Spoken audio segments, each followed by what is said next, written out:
You are looking at Julian's pronunciation guide, where we look at how to pronounce better some of the most mispronounced words in the world, like this other curious word. But how do you say what you're looking for today?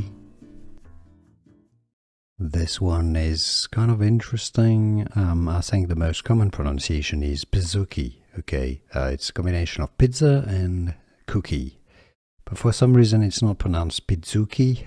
I'm not exactly sure why. I think because there's not two Z. So it's not Pizookie, but Pizookie or Pizookie.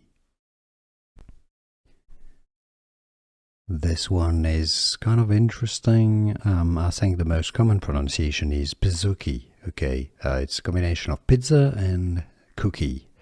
But for some reason it's not pronounced Pizookie. I'm not exactly sure why. I think because there's not two Z. So it's not Pizookie, but Pizookie or Pizookie. Here are more videos on how to pronounce more confusing words and names too many mispronounced. Like this video if you found it useful. I appreciate your support. I'll see you soon and thanks for watching.